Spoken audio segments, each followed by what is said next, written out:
Hey guys, thanks for tuning in to another video. First reactions land for Zack Snyder's Netflix movie, Rebel Moon. Now, I must say, I was a little disappointed to see that people in the States are going to be able to see a theatrical release on the 15th. Hopefully, when I'm looking at YouTube videos and reading articles, it doesn't spoil the movie for me on the 21st when it's released on Netflix, because I'm Canadian and I cannot go see it in the theater even if I wanted to. It has premiered, I know it's premiered in the UK, and I'm assuming other places as well. I did watch a review, Our Movie News, on YouTube, and he said it was extremely good. He was invited to the UK premiere. He said it was very good. Obviously, he said there's a few things he could have done without, but he said overall it's very good, and he also mentioned that the main lead, she does a phenomenal job, Cora, who's played by Sofia Boutella. And apparently she does a really good job and does, in fact, bring the movie together and plays that lead role very, very effectively. He also mentioned that she's phenomenal in the stunts, and she actually did a lot of the stunts, and that the action sequences were really good, and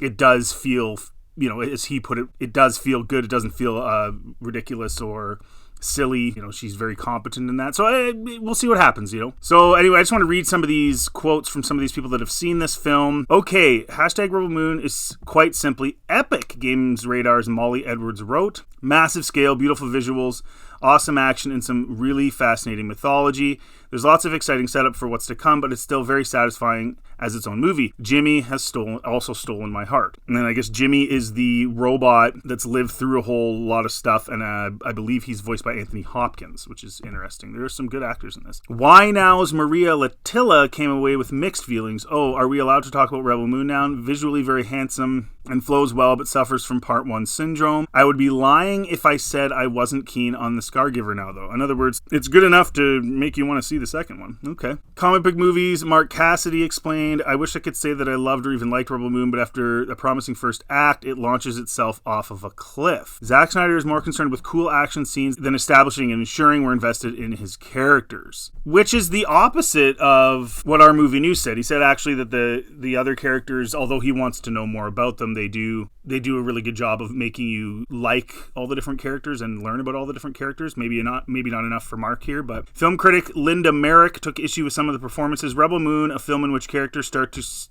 the film speaking in one accent and end it in a completely different one. Hey, that's pretty Star Warsy.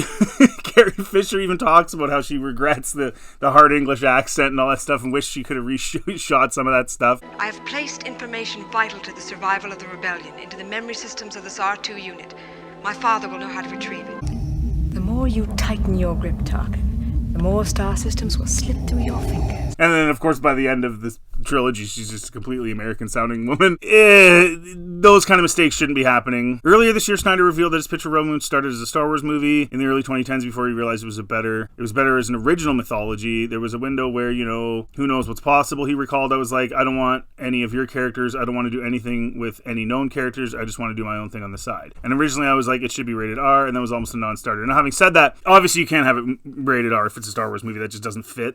Being that it was in a completely different era and a completely different set of characters is actually probably what should have been done. They rushed to get a sequel trilogy out, and there's nothing wrong with doing a sequel trilogy about Darth Vader's grandchildren, as George Lucas would have done, but they rushed it out, and in reality, and a lot of people look back, and a lot of people on Twitter, a lot of Star Wars fans will say, hey, why didn't they just do something completely new? Why do they keep doing all these shows and keep doing all these things tying into George's timeline? All it's really doing is ticking people off, and it's making things really confusing in terms of people's motivations, what's really going on. Why are there still Jedi after Return of the Jedi? Some of the lines in Empire and Jedi now are kind of off-putting, and things don't make a whole lot of sense. And they say, you know, why didn't they just go with a whole different timeline, which I would agree with. That would have been a lot safer.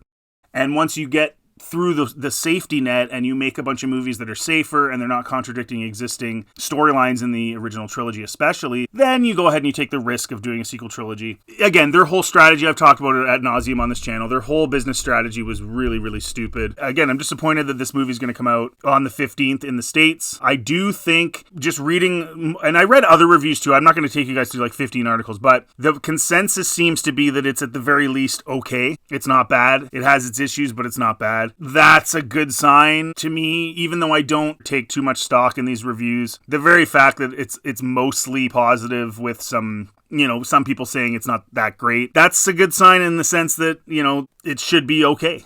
And the thing is, with sci-fi fantasy right now, I've been saying this all along, this is an opportunity for this new I guess, IP that Zack Snyder's trying to set up has a real opportunity, because we've been so disappointed with Star Wars.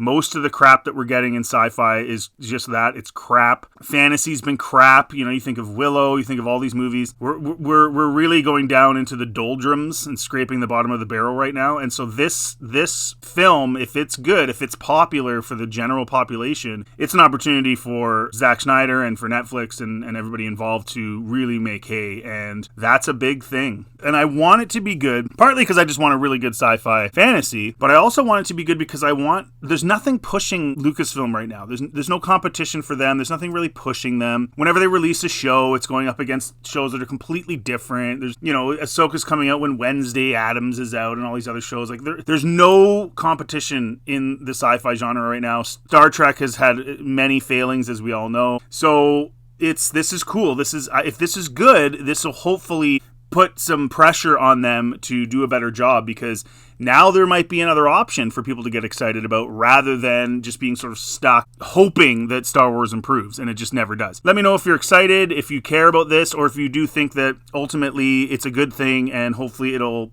create some competition, which is of course good. And as usual, please like and subscribe if you like this content. I have just very recently become monetized. If you look in the bottom right hand corner of your screen, I do have a donation button. I don't know, that's what they give you. So if you guys, if you like my content and you want to support me, that helps me a lot, helps my family a lot if you could do so. If not, that's cool too. Just thanks for watching. Drop a like if you like it, and check out any of my other content. I got a lot of Star Wars stuff, reviews and all that stuff, and have a really good